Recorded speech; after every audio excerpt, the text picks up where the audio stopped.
All right, we'll call this meeting in order for our April the 3rd, 2025 special call board meeting.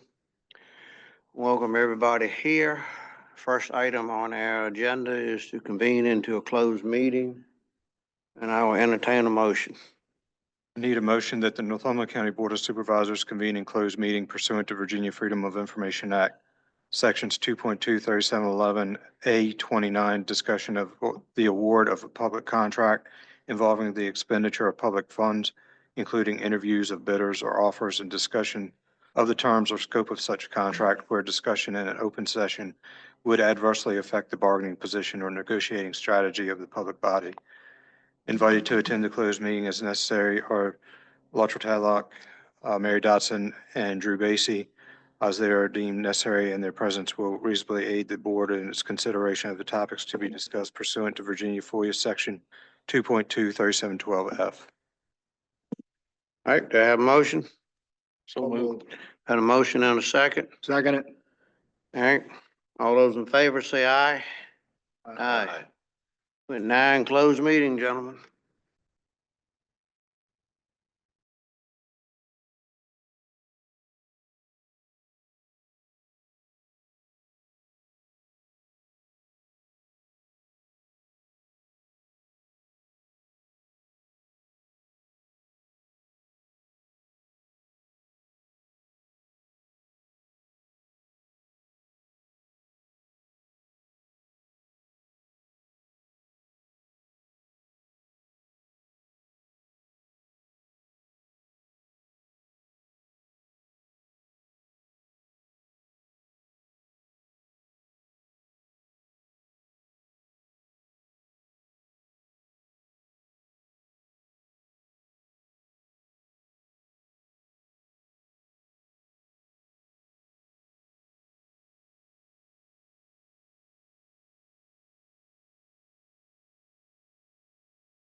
I'll entertain a motion to come out of closed meeting. Need a motion that the Northumberland Board of Supervisors return to public meeting and certify by roll call vote that only public business matters lawfully exempted from open meeting requirements by the Virginia Freedom of Information Act, as were identified in the motion convening the closed meeting, were heard, discussed, or considered during the closed meeting. All right, can I have a motion Motion. and a second? Second. All right, roll call vote. Mr. Bryant? Aye. Fisher? Aye. Williams? Aye. Mr. Long? Aye. Mr. Haney, aye. All right, ladies and gentlemen, we are now back into open meeting. And before we start the rest of our agenda tonight, let's take a 10-minute recess and then we can come right back.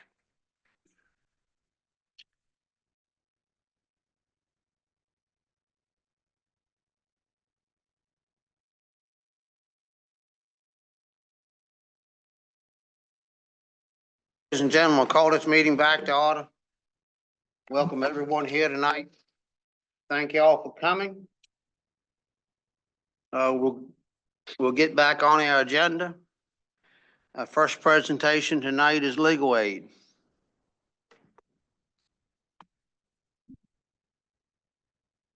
Good afternoon. My name is James Briggs. I'm the managing attorney of the Tappahannock Branch Office of Legal Aid Works. I'm here tonight on behalf of our executive director, Ann Klockner, and thank you all for having me here tonight.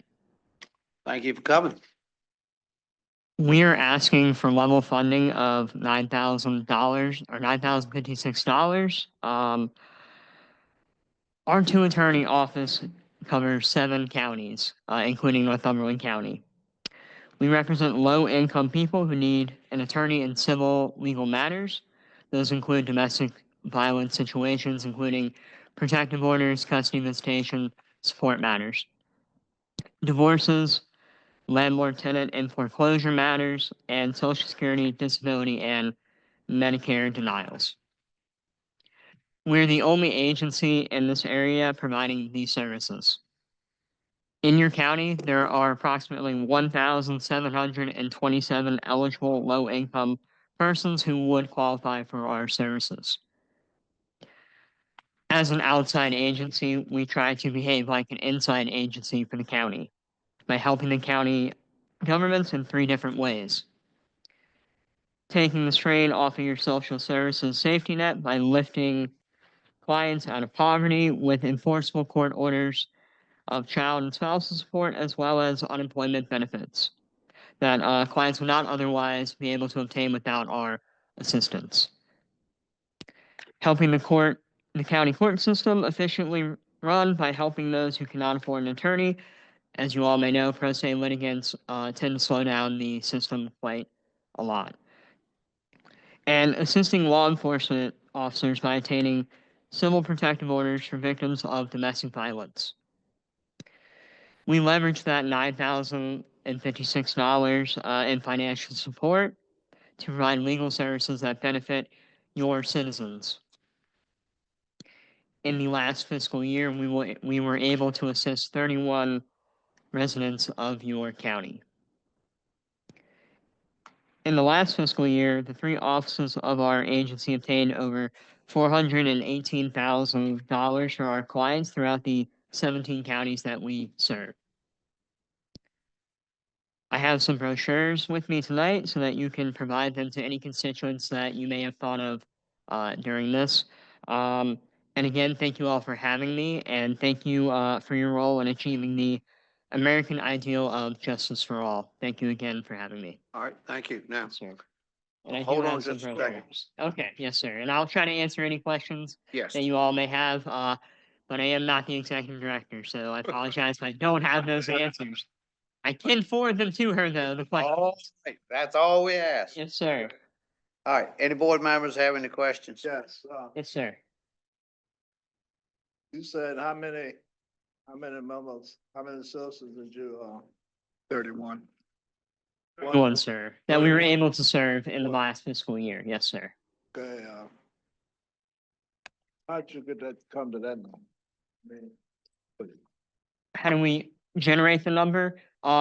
Within the last fiscal year, so the 2024 fiscal year, we have a case review system that keeps all of our clients that we have served and what counties that they are from. So we were able to generate that report and pull the 31 citizens from Northumberland that we have represented or provided legal advice to, or done some form of possibly limited scope representation, but some of them we provided assistance to.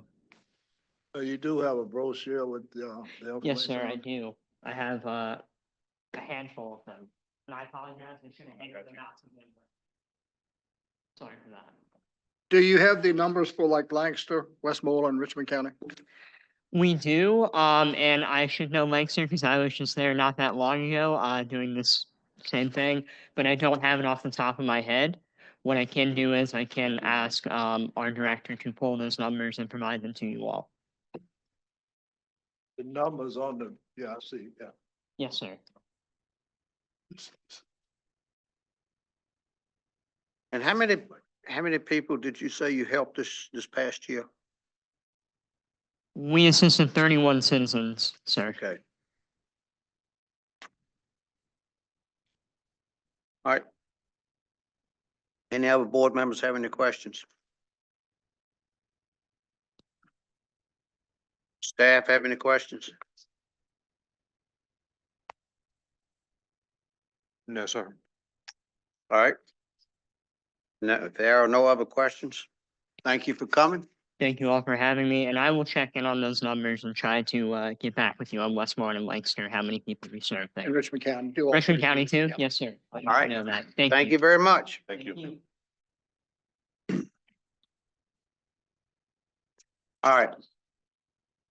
The next group on the budget presentations tonight is Bay Aging.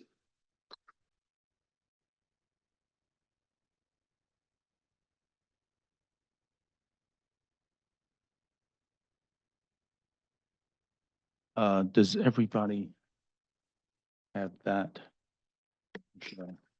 Yes. Yeah, okay, good. Great.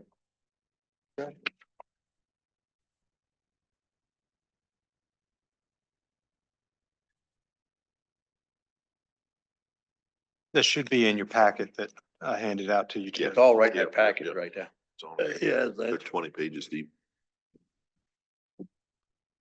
Good evening. My name is Tinsley Goad. I'm the Chief Financial Officer for Bay Aging, which is the area agency on aging and community action agency serving the Middle Peninsula and Northern Neck of Virginia.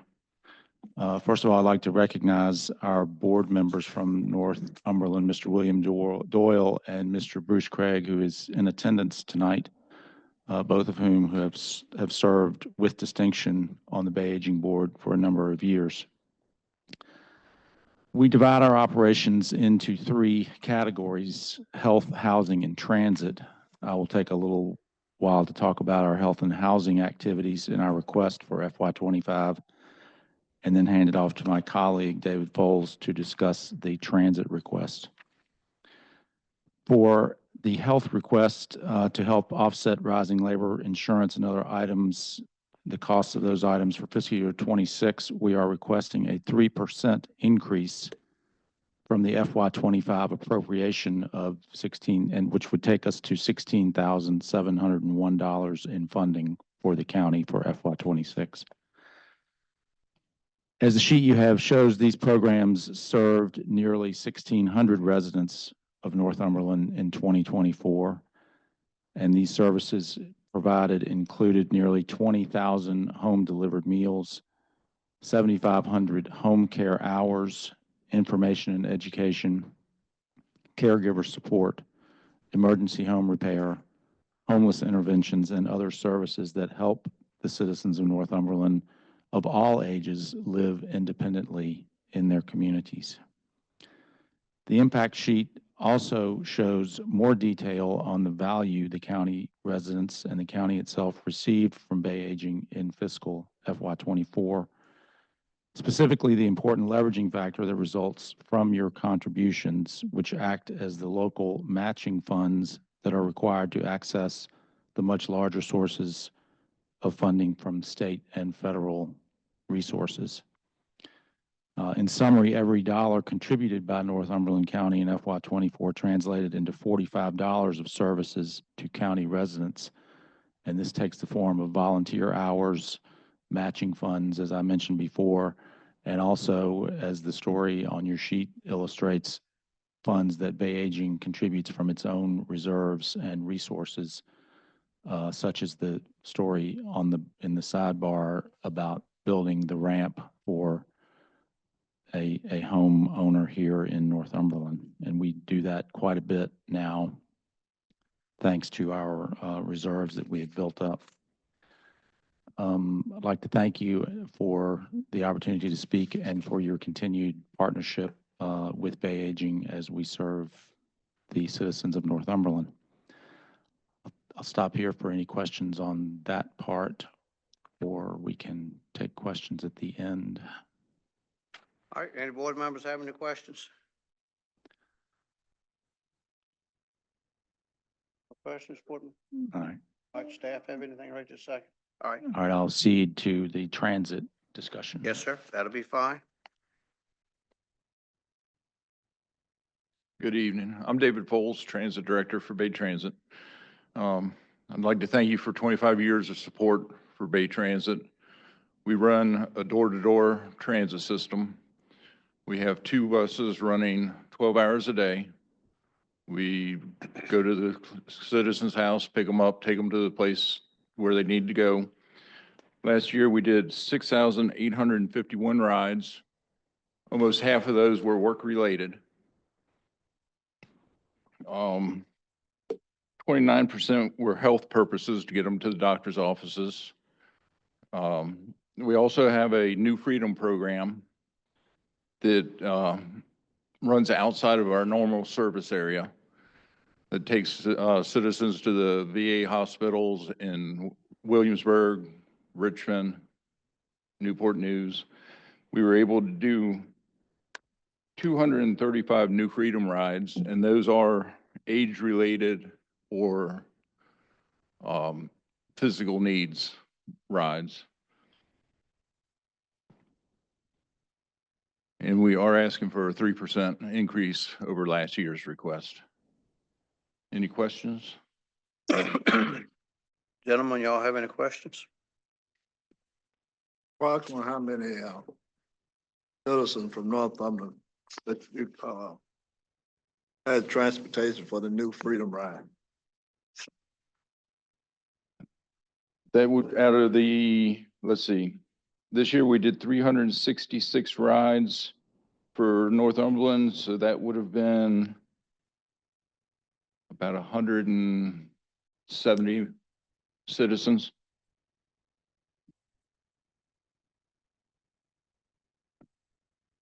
That would be total rides, including the, Total rides were 366. We look at rides each direction, okay, not a round trip. yeah, So it'd be half the, half of it, yeah. half of it. What's the price, the same? On the New Freedom, it is $5 for the first 50 miles and $10 above that, if it's over 50 miles, is what it costs a citizen. Our normal buses that run in the county, that's $2. So the max cost of the ride is $10. Yes.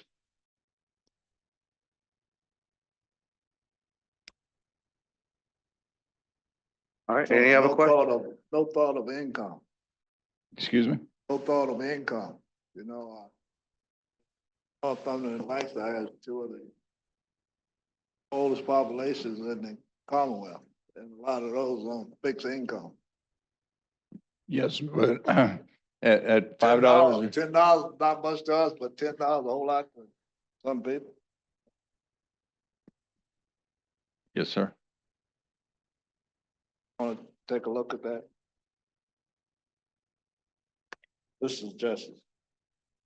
I know, I work with some people, see, work with two people, got $300 Social Security, so you, and, a lot of people struggling. Yes. Okay.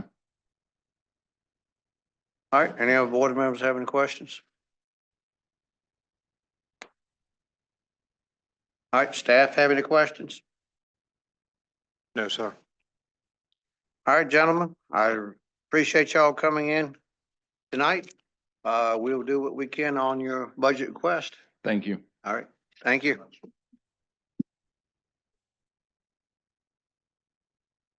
All right, next person is Free Health Clinic. How you doing? I'm good. Good to see you. Thank you. Thanks for this opportunity, and thank you for your ongoing support. This is the 32nd year of the Northern Neck Middlesex Free Health Clinic. It's my 32nd year at the Northern Neck Middlesex Free Health Clinic, and it's not getting any easier. I'm just telling you. Healthcare, you know, this was the unwinding of Medicaid after COVID. And so it was our biggest year in receiving new patients. We had 770 new patients this year. Let me give you, I'm going to give you some overview of some of the changes that have happened. You know, just to give you, in our medical clinic, we do primary care, we have nephrology and urology. So have that specialty care at the clinic. We're open 5 days a week. In our dental, we have been able to add a dental hygienist, a full-time dental hygienist, which has been a very big addition to the dental clinic. We have 6 dental chairs, 3 days a week. We have 6 chairs going from like 8 to 6. And on 2 days, we have our dentist who does dentures and our dental hygienist During that 6-day, 3-day a week is when we partner with the VCU School of Dentistry, where they come and we have a dentist who's adjunct faculty to the School of Dentistry. And so that's been able to maximize the need, the number of people we can serve. In our pharmacy, but this is the first time.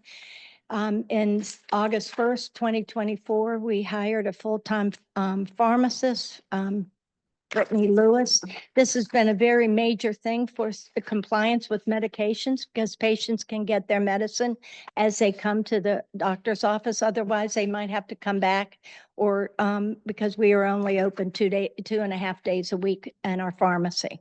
So this is helping with compliance and it also helps as we're just for saying that the transportation is, complicated and so patients can save money quite a bit by not having to come back and forth to get their medicines.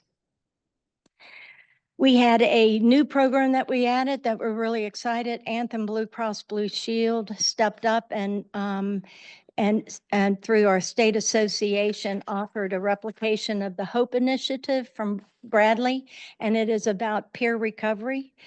So we were able to add 2 peer recovery specialists. So they're people who have lived experience. They also are cross-trained in our community health worker, so that they're also working with all the different avenues from aging and housing, from the legal, from the CSB. The CSB actually uses our facility for evening clinic. They don't call it a clinic, but an evening group. And we also partner with legal aid as well, where legal aid comes once a month in order to help people with transportation. And so those layers really help. We have a lot of resources around, but partnership and keeping not working in silos really helps be able to produce what a community needs. So that position has really been able to expand. We have been able to get people from bed to bed, which means they could we call somebody a participant in our behavioral health. And so they could come from jail, go into a 30-day program and then a 6-month program, depending on what the needs are, and also how the legal system is allowing it to move through. So it has been a very extremely positive and giving hope to people that needed it. We also increased our numbers. UVA has done many studies, and in order to be able to if you have chronic diseases, which we have hypertension, diabetic, COPD, and arthritis are some of our top 4 diagnoses, and often have all 4 of them. And so to be able to help manage that, we've been able to increase our eligibility federal poverty guidelines, which was recommended through other clinics throughout the state doing the same things to be able to serve the people who need us. The other thing we had is we became the Rappahannock region for the area health education. One part that is very complicated in rural areas all through America is having the professionals that you need to be able to do the job to keep and retain doctors, pharmacists, dentists, dental hygienists, and the workforce. So what we've done is created that we started it actually with the School of Dentistry, where students come and rotate through. It's a way for them to get to experience who we are, our population. Some of them will go into private practice and really never encounter some of the lovely people that are able to come to our clinic. So what's been very exciting is that through some of these ventures, we're right now, and I'm going to ask that you keep the luck coming our way. We're trying to find another full-time dentist because we are in great need for it. And And we had one of the students who came and said, I really want to do public health. I want to work here. And so we're hopeful that upon his graduation in about 3 months, he'll choose to come to work for us. So those are some of the creative, important things that we need to do to be able to keep people here to get the care they need. So that is pretty much our highlights. And does anyone have any questions? All right, and board members have any questions?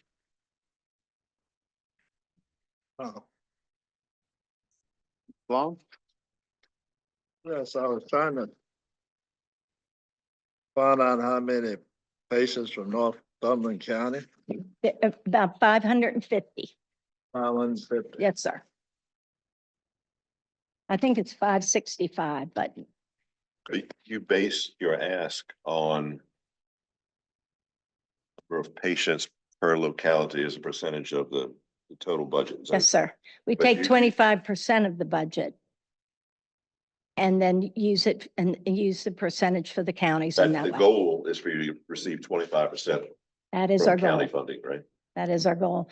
We work, this is a very complicated time, when the market's the way it is, we go to individuals, people pull in right now.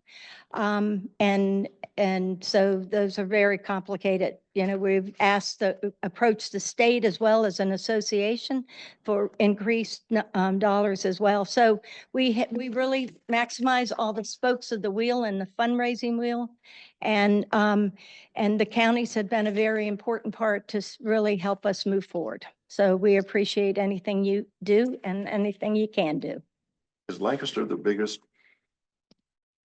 participant of that 25%? They gave full ask, which was 176. I was just doing the math. I'd like to see everybody's breakdown. I can send that to you. Good. I'd be happy to. And just so you know, I just went to Lancaster last week. So it won't be on there until it actually starts to show up. Word getting out that, people with, low income could receive help, because you said 500 people. I mean, that's not a lot.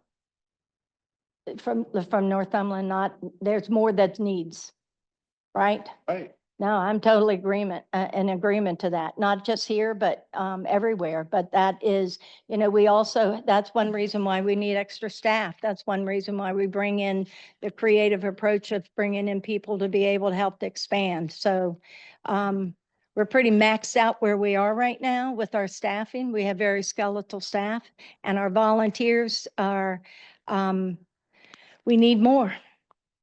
That's where we are. It's going to be probably the hardest year in my 32. I will promise you that. And I certainly will send over what everybody does. I have one spreadsheet that makes it very clear. All right, Mr. Williams, have anything else? I do not. Thank you. All right, any other board members have anything? Staff have any comments? One other thing. Do you work, with, Bay Transit about transportation as some of those? A lot of our patients do come by Bay Transit. That's correct.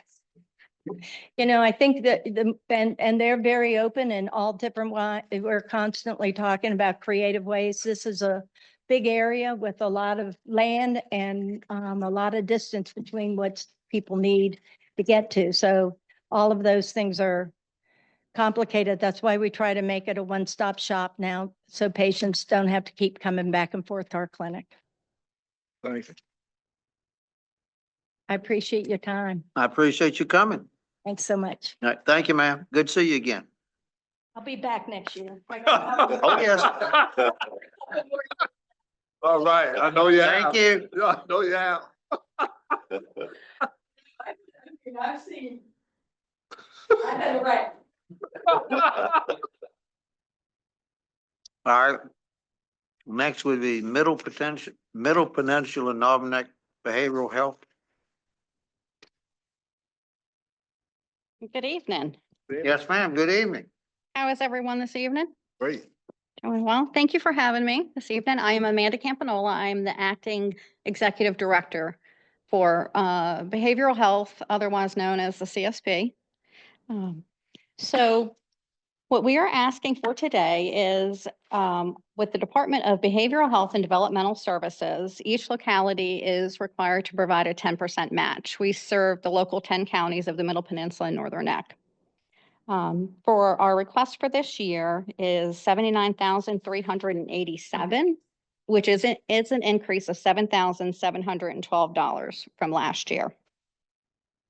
I do like to point out that for uninsured residents of this county, we provided $107,964 in service reduction fees. We do have a sliding fee scale for uninsured.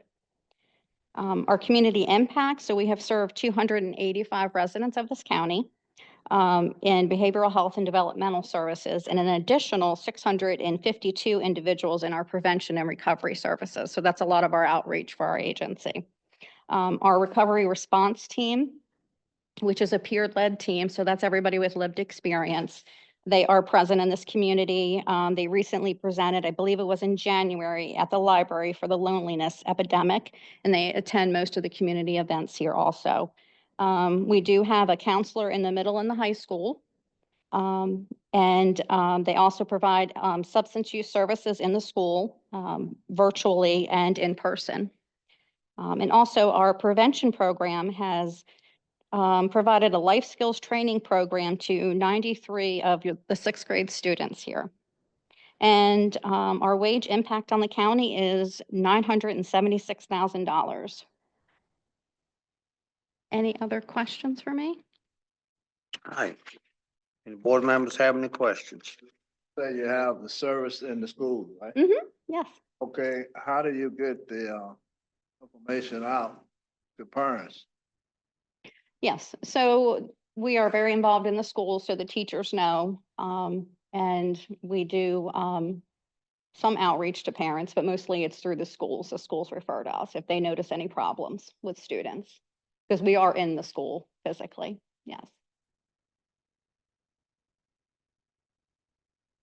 Did that not answer your question? Somewhat. Thank you. Should be other way to get that information out. Parent, because see, you have a lot of elderly parents raising kids, Yes, grandparents? their grandparents. Yes. So, one of the simpler ways, and I had a lady to tell me, right, because her son brought her home. So, putting messages in the backpacks of elementary kids. Medicines? No, a package, Oh, all right? Because elementary kids are gonna carry that backpack home. that's true. For the high school and junior high, I don't know. I have a high schooler. She doesn't bring anything home either. That's right. So, that's just one method of. Yeah, no, that's a good suggestion. Thank you. Thank you. All right. All right. Anyone else have any questions or comments? Thank you, gentlemen. Have a good evening. All right. Thank you, ma'am.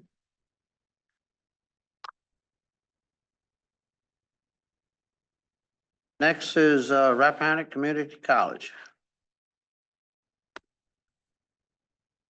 Good evening. Good evening. I'm glad to be here. Unfortunately, Dr. Kennedy could not be here tonight. She is attending a Virginia Community College retreat in Roanoke. But I am fortunate enough as your representative of Northumberland County to the college to be able to speak to you. So thank you very much for that opportunity. And I promise I will keep this brief.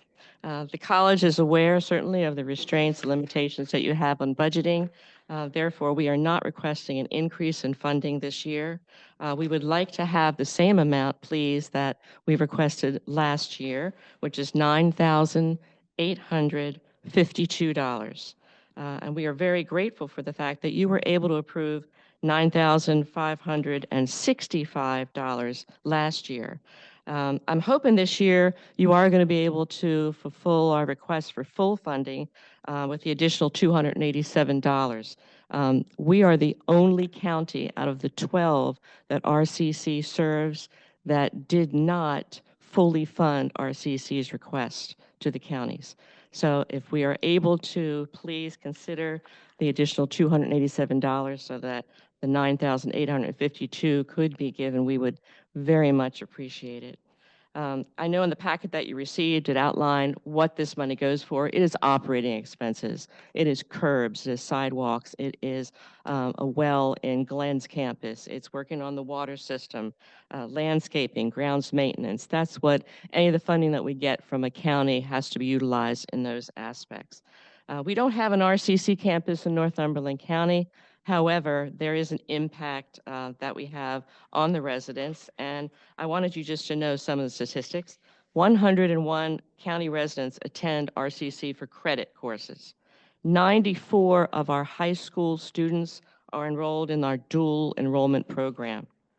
103 residents attended our short-term training program, and of all the Northumberland County students who were enrolled in Virginia colleges, 50% of them went to RCC. So that tells you a little bit about what we do as a foundation for these students. This past year, RCC gave $295,639 in financial aid to students in Northumberland County alone. We've been very busy and had some incredible growth and development. And just to tell you some of the areas of progress and what we're working on now in the future, we started a new program in the medical field this past December. Our first group of students graduated with an Associate of Applied Science in Diagnostic Medical Sonography, and they specialize in echocardiograph. What makes this event exciting is now we are going to be building a new health sciences center at the Warsaw campus. It'll be a 10,000 square foot health sciences building. We are breaking ground this summer, and it's going to house nursing, EMS, and sonography. So that'll be something new for our area, and we have a lot of students who are interested in this. We're also expanding the capacity for welding program with a new 4,000 square foot building at the Glenn's campus, and it'll be for diesel, mechanics, and welding. The welding space we have now is going to be HVAC, and currently our diesel and welding is only part-time at night, so this will expand. And we're going to renovate space at Glenn's and New Kent for new electrical programs. Glenn's is going to house the residential, commercial, electrical, and New Kent is going to do the marine electrical for all submarine and ship training. These enhancements and course offerings and programs will continue to engage our students here in Northumberland County. And we are so thankful for all you can do for us. It will contribute to a better life. And I always think of the fact that the money that you are helping and funding RCC is not a donation. It's an investment, and it's an investment with a healthy return. Thank you very much for allowing me to speak to you tonight. And are there any questions? Any board members have any questions? 107 questions? Ma'am? Is that what you said? I hope I misunderstood you. No.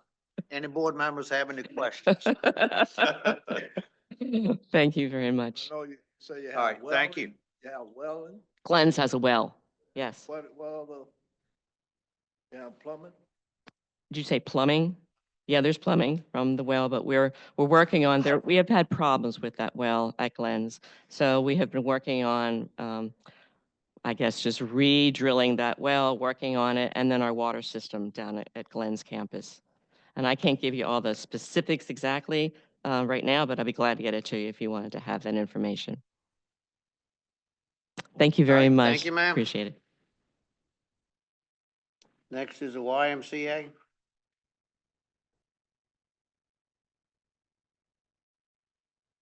Good evening, everyone. Good evening. Thank you guys for the opportunity to come before you today. As many of you know, my name is Allison Cockrell. I serve as the District Executive Director for our Northumberland Family YMCA. The Y has been serving in Northumberland County since 2002, and our partnership has been strong since the beginning when we moved into the building in 2012. And we continue to grow and respond to the ever-changing needs of our community. We're proud to be an advocate and a resource for the health and well-being of all Northumberland County residents. As you know, we are a committed youth serving organization. Our youth sports serve as the feeder program for Northumberland High School, and we offer youth sports year-round, not just seasonally. So It's not just a spring and a fall season. We have sports programs going all year long. We offer a safe and supervised place for teenagers on the weekends and during after-school hours. And in 2024, we were able to serve over 40 children in our back-to-school Bright Beginnings program, which prepares children to go back to school, and also 84 second graders in our second grade Learn to Swim program, which is every second grader at Northumberland Elementary School. We're preparing for that again this year, where we will serve all 88 second graders at Northumberland Elementary School. Just last summer alone, we delivered 156 swim lessons, 36 group exercise classes, which served over 500 participants, and that was just in 3 months. This time last year, I presented to you all our plans to enclose our pool with a retractable structure, allowing us to provide year-round service and aquatic programming right here in Northumberland County. I'm very pleased to share that on February 1st, 2025, we officially broke ground on the Brent Family Aquatic Center at the Northumberland Family YMCA. Construction has begun, which I'm sure you've seen if you've driven through Heatsville. Dynadome is currently on site and working, and our timeline is still very much on track to have the project complete for normal operations and programming to resume in the early summer of 2025. And this year, it won't have to stop when it gets cold outside. All of this, as you know, comes with increased costs. We're committed to hiring and training quality staff for adequate supervision of our growing youth programs and expanded aquatic programs. You all know it costs more to serve more. Our funding request for fiscal year 25-26 is level from last year, but I do want to throw a caveat in. In 24-25, you all approved a one-time $5,000 contribution given towards the capital campaign for the pool enclosure. We are asking that these funds be continued in 25-26 to offset costs related to additional programming and operations of the aquatic center in the fourth quarter of 2025 and into the new year. I appreciate your time and your continued support of our Y and its service to the community, and I'm very happy to take any questions that you may have. All right, have any board members have any questions? All the kids in Northumberland are swimming. Every second grader, when they come through a partnership with the school system, comes through and we provide them 8 free swim lessons in their second grade year. But we also have partnerships with the Boys and Girls Club, and then through all of our summer programs to get as many kids through swim lessons as we can. We've always been constrained to that 3-month window because we haven't been able to use it year round. I think that's tremendous because for many years we had fishing. Yes, sir. Couldn't swim. Yes, sir. We've partnered with Omega Protein and Ocean Harvesters, and they're very supportive of this project. And we hope to be able to provide safety lessons for their fishermen once we're able to open the aquatic center full time. Yes, sir.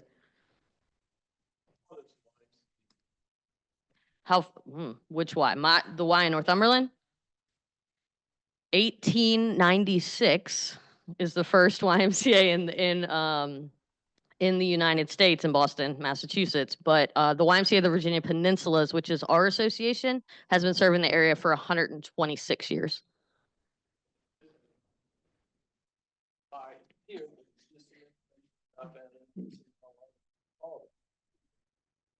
Yes, sir.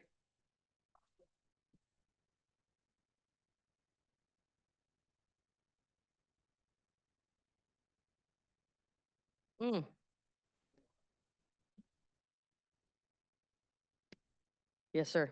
Yes, sir. Yes, sir. Thank you. Thank you for your support. All right, any board members have any more questions? Staff have any? Thank you so much. ma'am, for I appreciate coming. it. All right. Next is the Northumberland Public Library.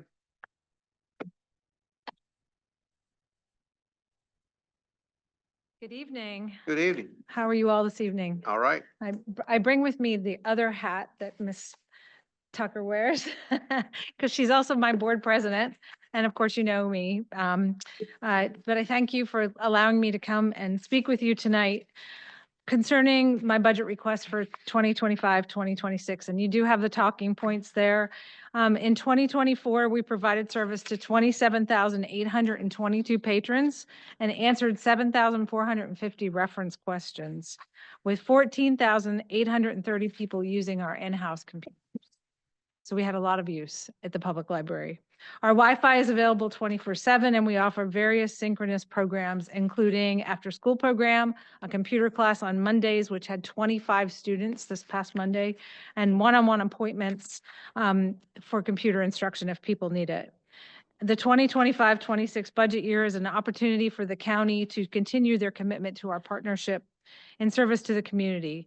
In fiscal year 25-26, we will receive an increase in state aid from $142,108 to $176,846, which is an increase of $34,738. The state determines our allocation based on the percentage the county gives, which is based on a 3-year average. Our income from the county averages 57% of our operating budget for the past 3 fiscal years. We've been working to increase our allocation from the county to the state's 66% requirement for the past few years. And we should be realizing $309,366 from the county. In the past 5 years, the county's been working faithfully to help us reach that goal, and the state library does see that. The new fiscal year will continue to provide challenges as we are consistently experiencing an increase in demand for services. In the interest of this challenge and the need to be compliant with the state requirements, we are asking for $273,480. This amount will put us at a 58% of the required income from our tax revenues in the county. This represents a 3% overall increase in funding from the county, with that amount targeted for salary increases, allowing us to remain competitive with other employers while maintaining our funding for technology, books, and programs, the bread and butter to the public library. Of great concern this year is the loss of $4.3 million in federal funding with the dissolution of the Institute of Museum and Library Sciences. This will have a profound impact on our electronic resources currently provided by the state library, such as Help Now, a homework help platform which provides live tutors daily, Universal Class, a test prep platform for SAT, ASVAB, and many more, and Transparent Language, a language learning platform with over 126 different languages. All of this will disappear on September 30th of this year unless funding is realized from another source. Those losses are not something that I can just turn around and include in my budget without a drastic spike in the amount of money you currently provide. Perhaps if we were at the full funding from the county, the library could absorb some of the cost of some of them. However, by next year at this time, my ask might be even greater. Given these considerations, I'm willing to continue to be conservative as we work together to reach that 66% funding number. I would like to highlight a few accomplishments during this fiscal year, to include a fully funded grant for the Pocket Park in the back of the library, which is allowing us to open up for even more community events.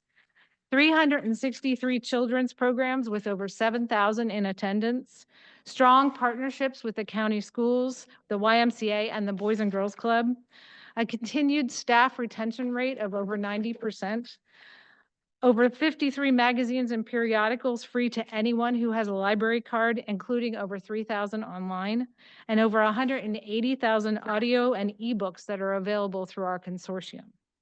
All of those things are made possible and would not be possible without the funding support that you provide us.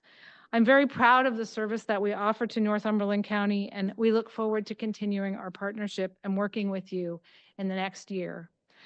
I'm happy to answer any questions at this time. All right, gentlemen, you have any questions?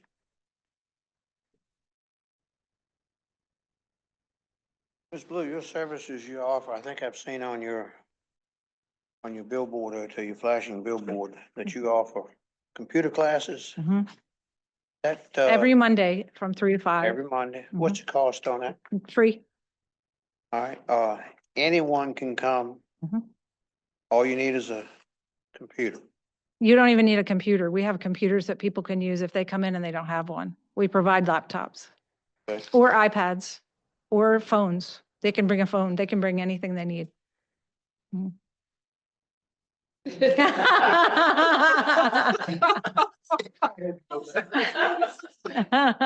not a John, man.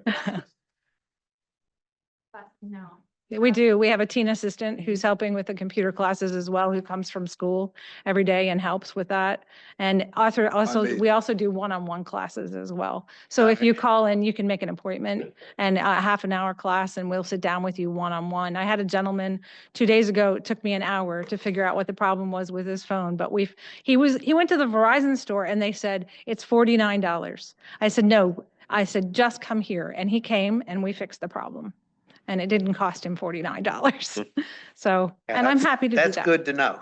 Mhm. That's good to know. If Happy I to could do. just say one Sure. thing. and Yes, that ma'am. is How wonderful Jane has been as director of this library. Thank you. As board president, I've been on the board for several years now, and getting to see the growth in services, especially for the children, and the community outreach.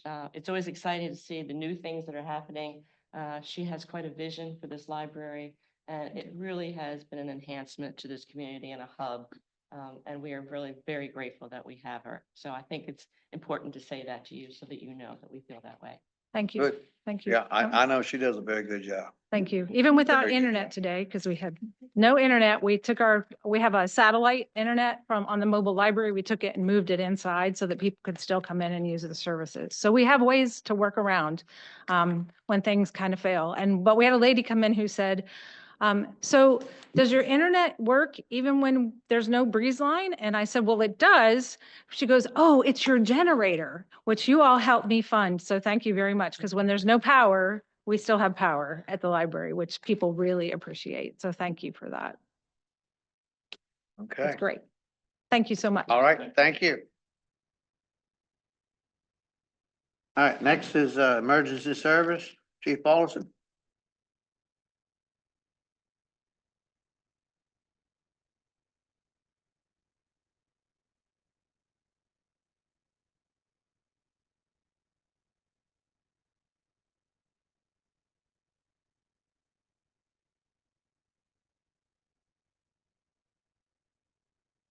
Paulson, how you doing tonight? I'm doing fine, sir. How are you? All right, Good. You ready? You want to wait for?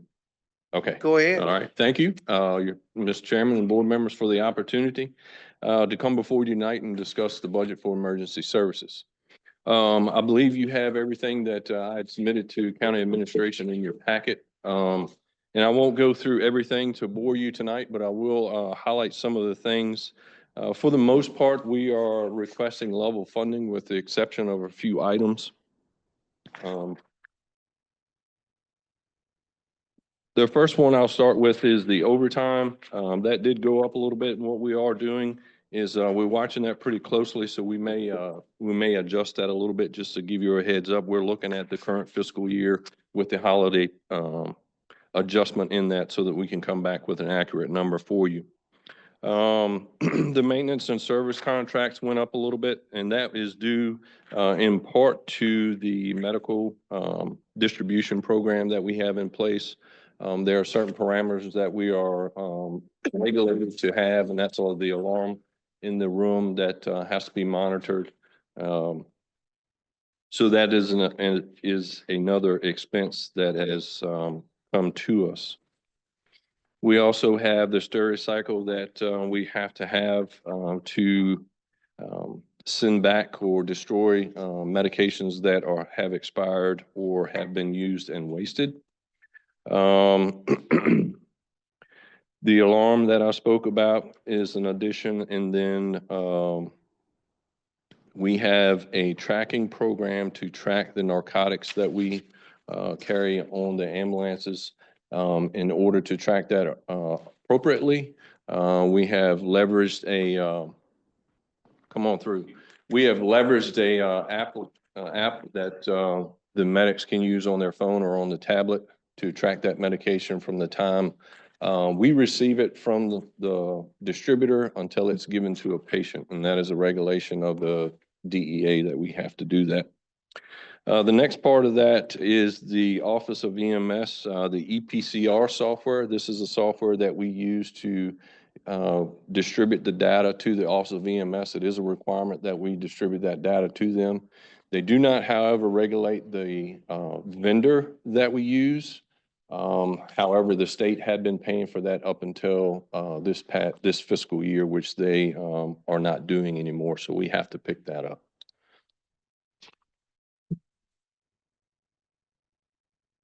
Telecommunications, that was at level funding. Office supplies is level funding. Equipment and supplies is a reduction from last year, and that is in part, or that is wholly due to the purchase of the equipment that we needed to get the med program up and running. So now this is just the maintenance part of that. It did not go back to 2 years ago funding levels because we have to maintain that medication for the expiration of this fiscal year and what may be used on the ambulances this fiscal year.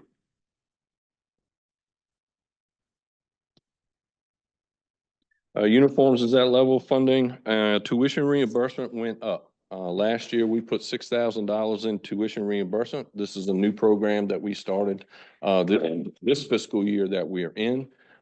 We have successfully put one person through the EMTB to ALS program, and we currently have another employee that is in the EMTB to EMT paramedic program. We currently have 2 individuals that have shown interest to do the same for the next fiscal year. And that is the reason for the increase in the additional money in that program so that we can put 2. This fiscal year, we had to move some money around within the budget to cover that. So we were happy to do that to get those people through that program. And then the miscellaneous fees are at level funding as well.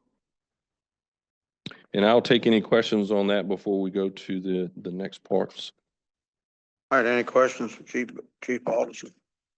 When you put those people through training like that, do you require or request or try to have any commitment to? Yes, sir. They sign an ALS agreement when they sign up for or want to do that, and they come to us to request us to the county to pay for that. They sign an ALS agreement for 3 years. And the agreement does state in there that if they leave within those 3 years, it is certain amounts of money that they pay back in thirds. So if they leave within the full year, they pay the entire part of it back, and then it breaks down from there. Certainly sounds reasonable. Yes, sir. Yeah. Work with the schools that in it, Paul? We do visit the schools on career day. We do go to events that they have. But as far as getting into the schools and working with them on a daily basis, no, sir. No, for the seniors, maybe juniors.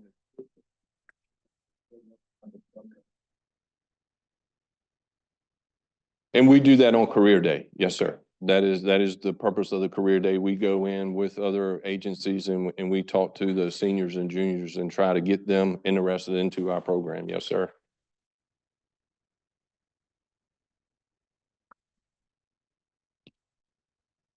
All right, any other questions for Chief Alderson? All right, Chief Alderson, carry on, please. All right. I believe the next in your packet is the shift leads. Is that correct? Okay. What I propose to the county administration there is twofold. Is one, to take the current stipend that we give them as a supervisor of each shift and roll that into their salary instead of just giving it as a stipend. I'm going to use Mr. Brand's comments from several meetings last year that said the little things that we can do mean a lot. And I think this is one of the little things that we can do for our employees to give them a little bit more money in their paycheck that goes towards their retirement. Currently, their stipend does not go towards their VRS retirement. However, if we are able to put this into their salaries, it would go add a little bit of money to their retirement, which over a course of time will mean a lot. So I think that's a benefit that would help with the retention of some of our folks and give them something to look at when we are looking at promotions down the road. The second part of that is to identify in the actual pay scale an actual scale for the shift leads. Like I said, currently we have them at the 117 is where where they all fall at now. So to be consistent with industry standard in putting them in their own category. So that, again, when people look at that promotional process, they can look at the steps that they're going to go through and what they would hope to aspire to get to.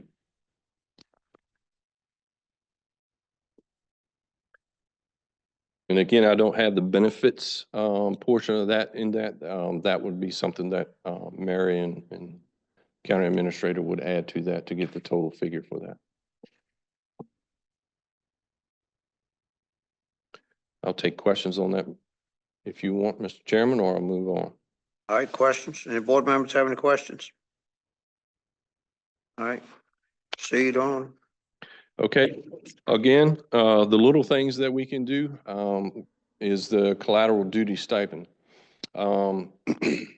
Even though myself and Assistant Chief Harding do have our duties that we do during the day and things that we take care of, there are other certain aspects of the department that need to be taken care of that we just cannot get to, and we need help. Like most small agencies, it's the collateral duties that the employees pick up, and they're happy to do them, and they offer to assist us with that.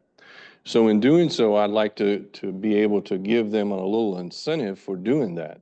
We have some folks that have been doing this for 5 or 6 years that have been here doing this collateral duty free. They haven't been paid for it. Yes, we could say it's a part of their job, but I want to give them something for doing that for us, taking care of uniforms, taking care of order and supplies. There's an individual that oversees the technical aspect of the life pack monitors and how that talks back and forth to the hospitals and things of that nature. So there's 7 individuals that I identified that do these collateral duties that I would like to give that stipend to. And it would be just as we are currently doing the shift lead stipend. And I'd be happy to answer any questions on that. Any questions for Chief Paulson?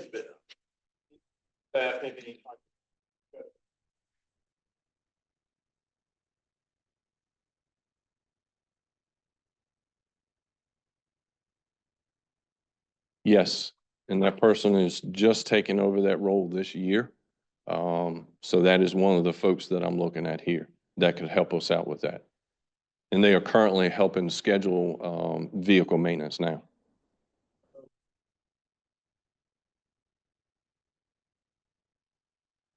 Staff, the one that had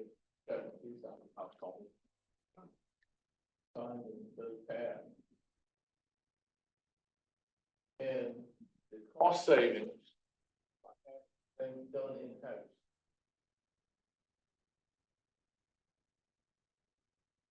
Absolutely. I recall have someone to come in almost an hour travel time. I had someone that could handle majority of that, the maintenance on that, other than software upgrades in-house. We do as well, sir. And that to me helps. Yes, we have one individual that takes care of all of our Stryker products, if you will. Yep. Okay.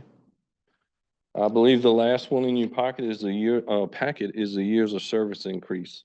And this is based off of what we talked about last fiscal year with the salary increases.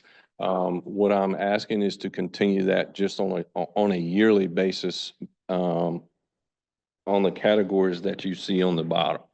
So what the formula we use for the salary increases in current fiscal year, I'm using that same formula, that same program to look at doing the increase each year after in the future.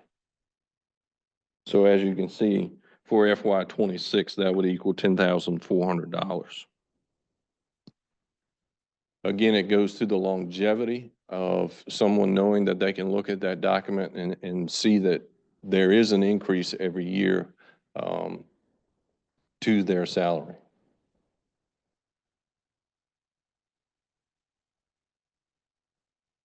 All right, any questions for Chief Paulson?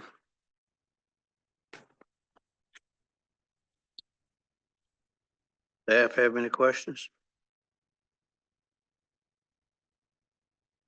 Chief Paulson? Appreciate all your information you give us, Yes, sir. Thank you for your time. and thank you for your time as always, sir. Thank you.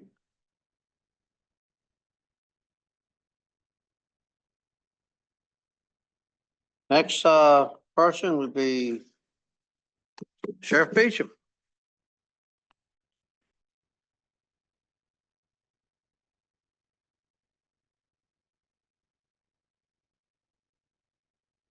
Good evening, Good evening. Mr. Chairman and board members.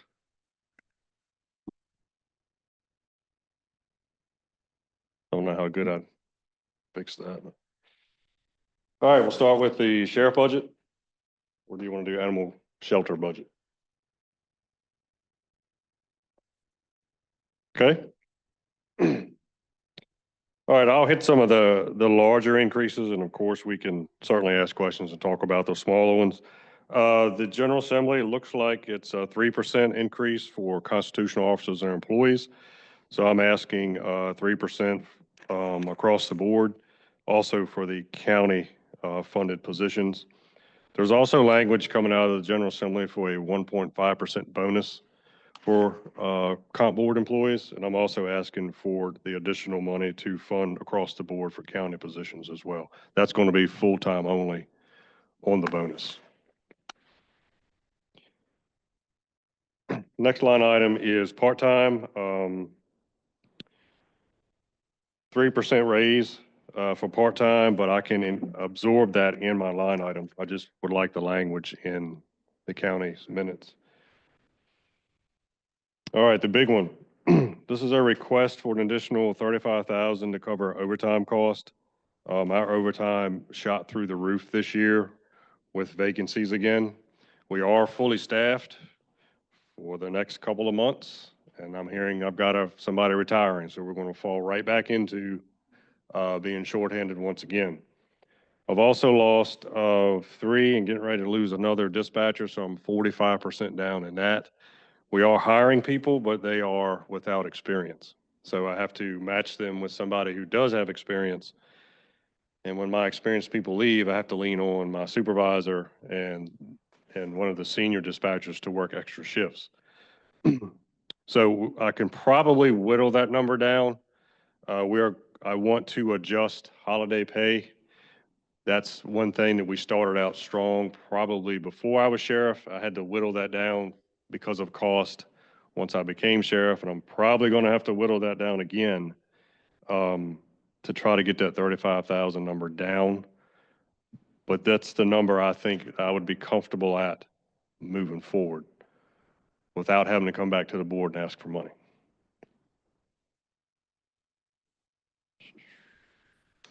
All right. Moving down the list, I'm going to remove the line item 3004. I was looking over some notes here, and I don't think that's feasible. So I'll send an email to Luttrell to remove that. It's a $500 increase, but I'm going to remove that. Some of the other larger requests are $10,500 to cover additional cost and service contracts and adding all traffic subscription and our new sheriff app. Additional $12,500 for vehicle repairs. Our fleet is aging.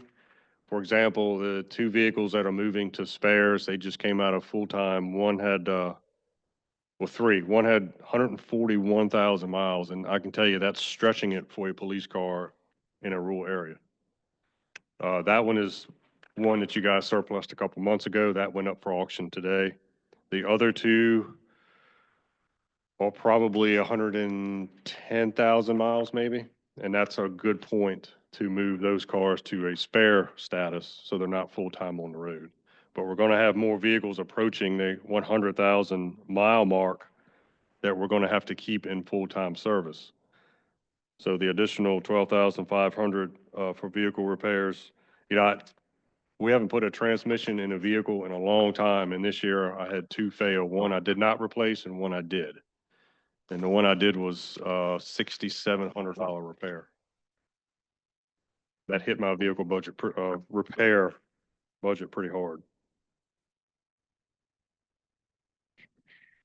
as we go down the list, if you have the color copies, a lot of the blue, you see estimated from fiscal year 25 year to date. So I took those expenditures at the December report and made sure that they were monthly expenditures, and then just did some division and said, well, if we keep upon this every month, we're not going to make, we're going to go over our line items. So all the blue is an estimate of what it may cost this coming year to stay out of the negative.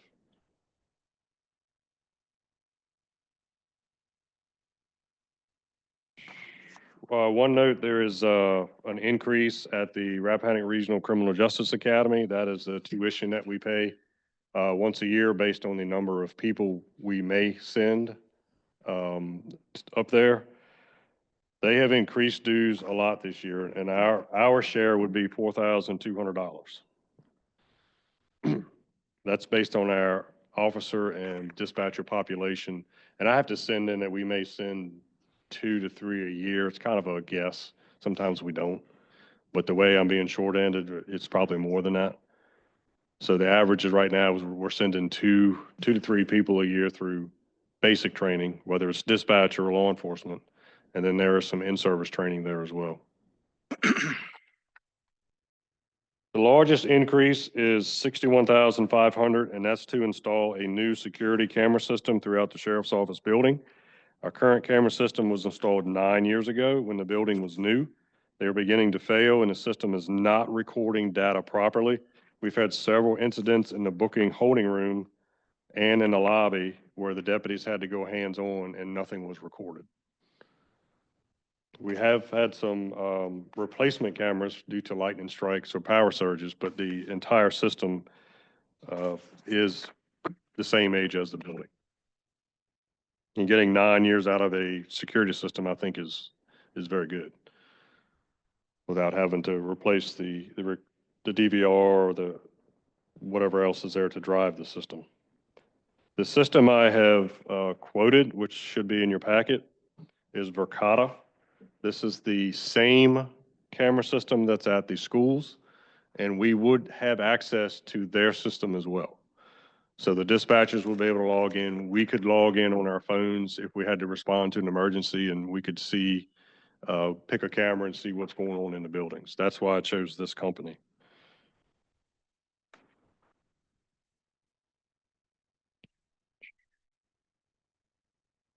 And the last larger increase is $11,000. That is, we're under contract for 3 to 5% maintenance increase on our CAD system we put in 2 years ago, and the addition of Power Time. I already have Power DMS, which houses our accreditation files and our policy manual. This is another module to that same system, which would allow us to replace our time cards and our paper records of employees' leave balances and stuff like that. So we could all put that in as Power Time and send a report over to the county administrator's office in a more efficient way than what we do now.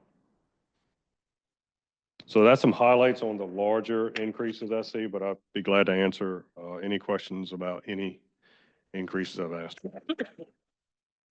Tell me about line item 3005, the all traffic and sheriff app software. What is that? Okay, so all traffic is, if you remember last month, I spoke about the speed sign that we have at Tiffany's. That is a software subscription once a year. The sheriff app is actually an app on the phone now that we bought with asset forfeiture money. And it's a direct contact with the sheriff's office, getting news. If you have it, you've gotten your weather alerts. Right now, we rely on social media to get our word out. So this is an actual app on the cell phone that you download. It's free to the public download. And there's all kind of information about the sheriff's office and receiving notifications on your smartphone. Would require the individual downloading the app to receive the information. Yes, sir, it would. That's new, right? Yes, so that would be new. yes, the sheriff app is $5,000 a year. Just for your staff, right? No, that's for the public. But the code red. Code Red is, the county has Code Red. I don't have anything to do with Code Red. It wouldn't be a redundancy, but with the two. It would not, it would be a redundancy with weather warnings.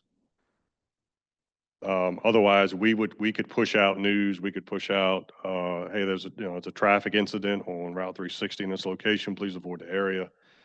But when you go on the app, it's like any other agency app. If you've been on something, we have all kind of information about the sheriff's office, how to do this, how to do that, answers questions, a message from me, talks about the school resource officers.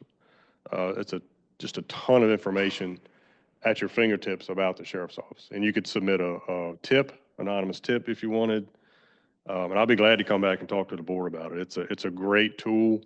It's, a little expensive, but I think it's well worth it once we get the word out. We were just about at 1,000 downloads a couple of months ago. So it should be up a little more by now. How many deputies do we have? Deputies? Are you talking total? Yeah. 27, and that includes all of my part-time court bailiffs. Hey, short of, you losing one? Yeah, I have one retiring. SRO's retiring in June. So now I've got to fill that spot, which may come within the patrol section for them to do a lateral transfer. Well, that leaves a patrol deputy spot open. We're in line with other counties as far as salary. I didn't do a study this year. I know last year we did a large increase. So we were just ahead of agencies our size in the region. I have not done a study this year on how we compare. No, you say you're short of dispatchers, right? Yes. What's the qualification for? And some people turn in qualified. Well, they're not certified. Certified. Yeah, they're certainly qualified because I've hired them. Certified. Certified, yeah. So they would have to go to the Rappahannock Regional Criminal Justice Academy and take a 1.5-week course for the DCGS minimum standards to certify a dispatcher.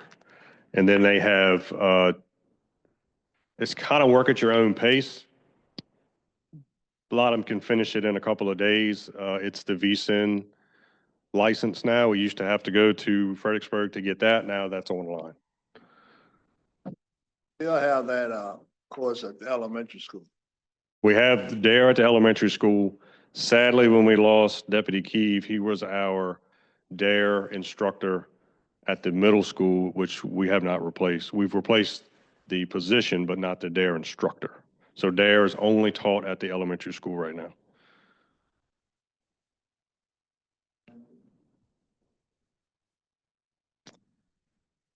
I don't know. It takes a special person to be a DARE instructor. You're working with kids, different age kids. Typically, I want the SRO to do that, but I'm not there yet with middle school.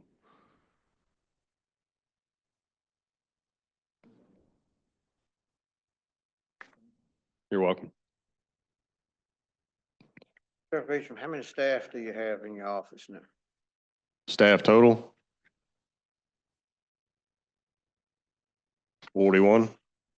41 in the office? Well, my office, I employ. Yeah, no, I mean just that work inside the office day to day. No, Oh, day to day? Well, I'm going to have to exclude detectives. I mean, they're in and out. So let's say dispatchers, there are 10 in the building. There is my record specialist. There's my executive assistant. There is my part-time accreditation manager and fleet manager. And part-time janitor. I wasn't adding up when I was saying those things. So I'm not counting myself because I don't stay in the office all day, every day. He's got 2 dispatchers on duty. Not 10 in there. 10 total. Right? Yeah, 10 total. 10 total, so you got 2 on duty. Well, on duty. it depends. If Jennifer's working, that's 3. If I have somebody training, that's 4. So you basically, I think you said, well, you had 41 total employees. Employees, I have 41 total. So yeah, you're right, Mr. Brown. He wanted daily and I gave the whole total. So on average, there are 2 dispatchers during the week in Jennifer. So that's 3. And you requested how many vehicles this year? 4 for replacement, and then in the new deputy position, there is a request for 1 in there as well. So potentially 5.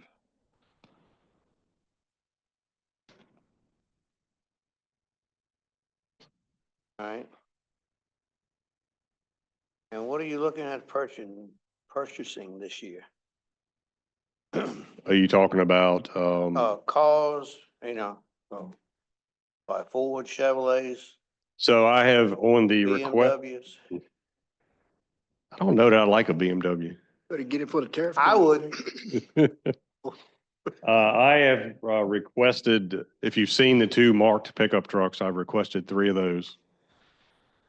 And then an unmarked vehicle, I will say, because I can't give that out because it's going to the drug detective, of what that may be.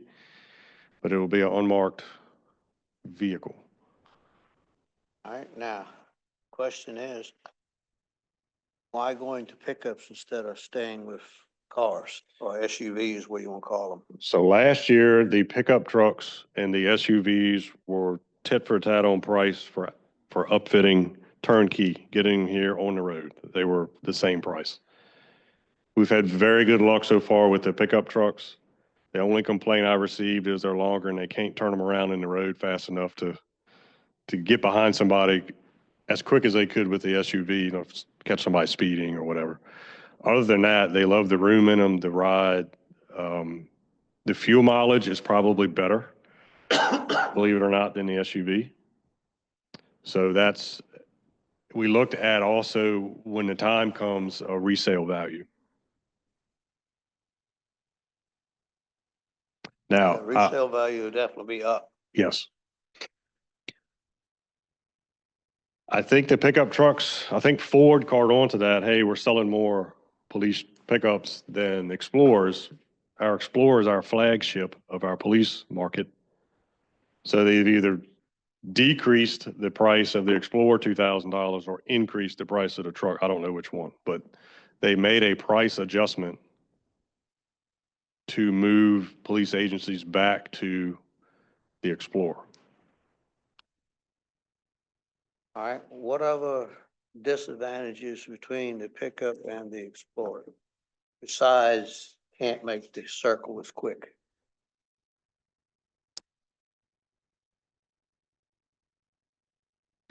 Can't think You of said one. with fuel mileage was probably better on the I pickup. think, yeah, well, see, the police pickups have the twin turbocharged engine.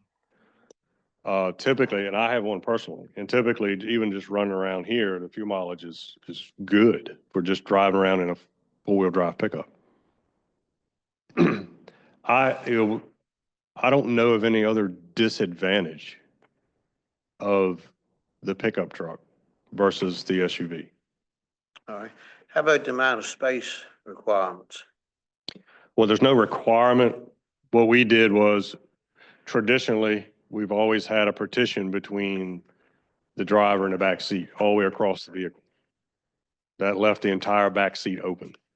So what we did was went to a single cell cage, which in the pickup trucks, you have a 2-seat that flips up in the back and then a single seat that flips up in the back. Yeah. This single cell partition only blocks off the single seat on the right passenger to transport 1 person. That leaves the other area open for the deputy's equipment. Also in the back of the truck, we put a folding hardcover on the back of those trucks. Mhm. So you have all of the room in the back of the truck to store equipment as well. So you actually, if you look at it that way, you would have more area to store equipment than you would in the SUV. All right. As far as handling, which is the best? I would say the pickup truck is.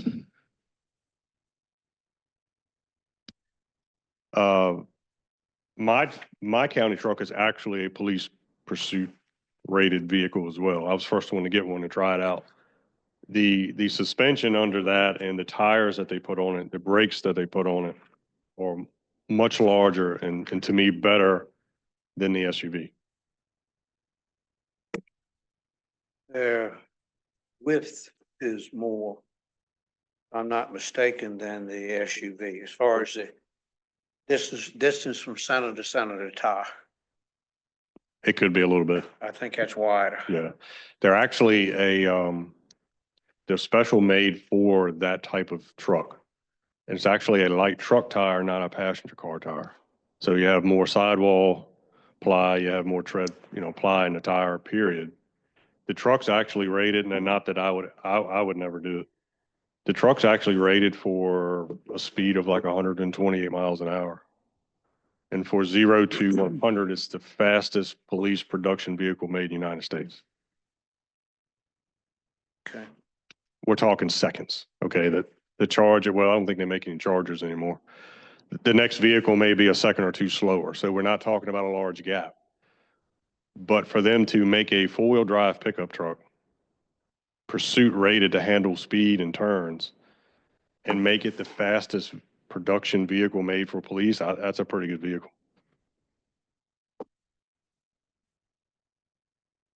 Yeah, I was just wondering, what the advantages and disadvantages were. Yeah, With that in mind, they should be doing fine on the evac courses.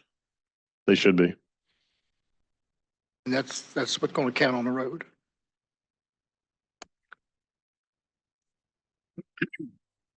All right, any other questions for Sheriff Beecham?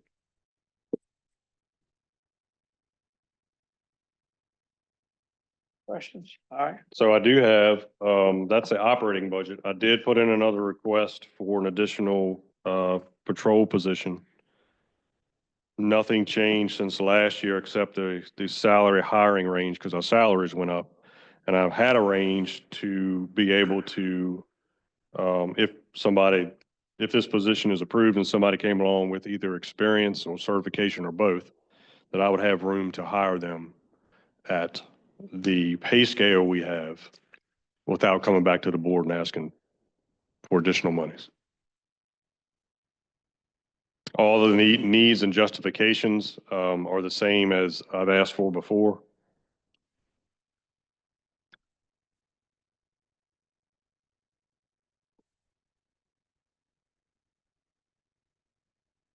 So if you have any questions about that, that would require an additional vehicle. What'd you say it was 50-some thousand plus time you get it outfitted? It's No, they've gone up. The 81,000. 81. But that's turnkey out the door. That is also with brand new in-car cameras, and they're about $10,000 to $12,000 a piece. So that's a large cost of the upfitting equipment that goes in this vehicle.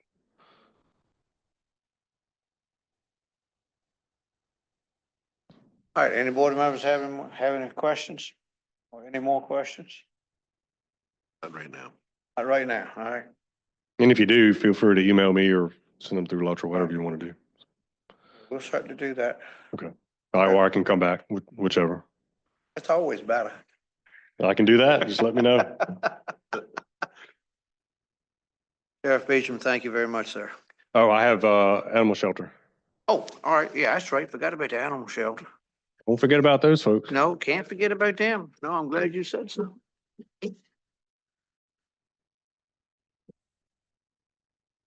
Anytime you want to start. Okay.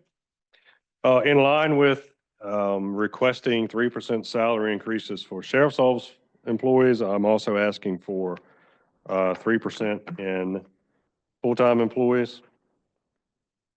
It looks like I need to add part-time employees as well.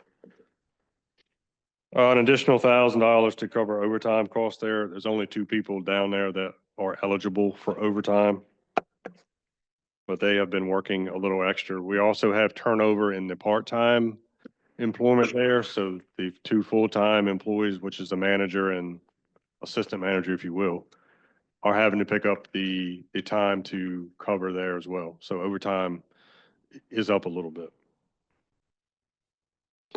Okay. The manager has asked for an additional part-time position, but this is, so the part-time positions there now can work a maximum of 1,440 hours a year. That's a maximum allowed under Affordable Health Care Act before the locality has to offer them health insurance. She feels that another position that could work half the amount of the time, 720 hours, would be beneficial in assisting them in their goals every day. The rest of the increases, requested increases, again, are based on our current fiscal year 25 year-to-date expenditures. Again, that's year-to-date as of December when this was due. So the January, February, March expenditures are not calculated into that yet. Operational costs seem to be the most for increases. The rest of these are $1,900, $1,700. And the 8,000 is operational cost, 1,900 in janitorial supplies, 1,700 in office supplies. So we're about that type of increase request. And I don't know if I mentioned, I think I did. Anyway, the new part-time position, the 720 hour, we are figuring about $11,000 it would cost salary-wise. We don't know, I don't have the figures about what it costs to employ a part-time person listed here.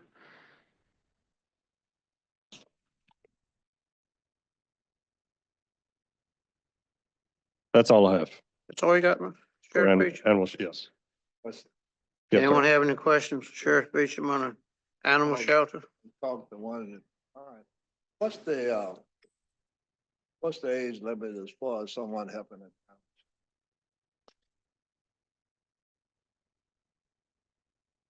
That's a kid want to get community service. I'm allowing one right now to help, but their grandparents will be like physically watching them. Yeah, so I have no issues with somebody doing community service that's under 18.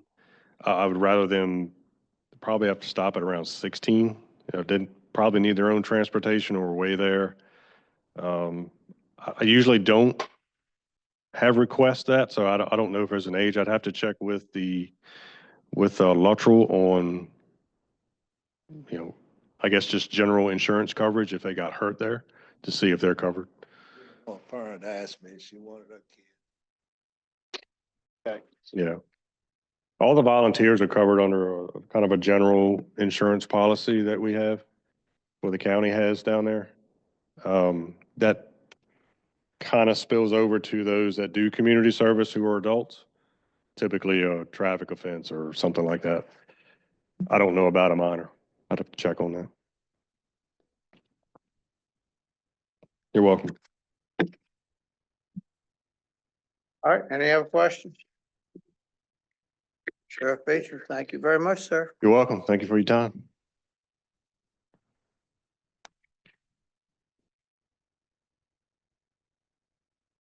All right.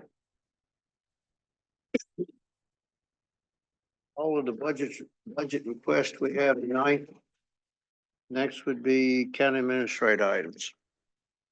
Yes, sir. Just have three quick items for the board's consideration this evening. The first item is the appointment to the Anti-Litter Committee. Suzanne Edom is willing to participate as an at-large member. My motion is to approve Ms. Edom. She's expressed interest in getting on the litter committee. She's been attending the meetings and she's been very helpful and all. And she does have the time to do it, so. Got a motion and a second. Any other discussion? If not, all those in favor say aye. Aye. Next item. Welcome her aboard. Next item I have, the board remembers that the county did receive the DHCD Housing Planning Grant We've started receiving the invoices related to that for the Northern Neck Plain District Commission services. And those costs are reimbursed through DHCD. So I'm asking for a supplemental appropriation to 8106-5700 in the amount of $50,000. I'll move to approve the appropriation. Second. All right, we got a motion second. And any other discussion? If not, all those in favor say aye. Aye. All right, the last item I have is that you have in your packet, invitation to bid for painting services located at the school board office. And that's for the exterior, painting. All right. You talked about putting this out for bid. Yes, sir. All right. My motion is to approve that. Let's put it out for bid. We need to get some work done over there. Second. Got a motion and a second. Any other discussion? If not, all those in favor say aye. Aye. All right, Mr. Tadlock, what else do you have, sir? That's all I have, Mr. Chairman. All right, board members have anything? If not, the only thing I have is adjournment. And Well, that's a good thing. I can handle that. All right, I take a motion to adjourn. Mr. Chairman, Yes, do you sir. all want to adjourn or carry the meeting over to Tuesday? Tuesday. Oh, that's right, Tuesday. I tell you what, let's carry it over till Tuesday. I'll second it. Yep, that'll be April the 8th at 6 p.m. Yeah. All right, All right. got a motion and a second. All those in favor say aye. All right. Thank you, Mr. Tadlock. Yes, sir.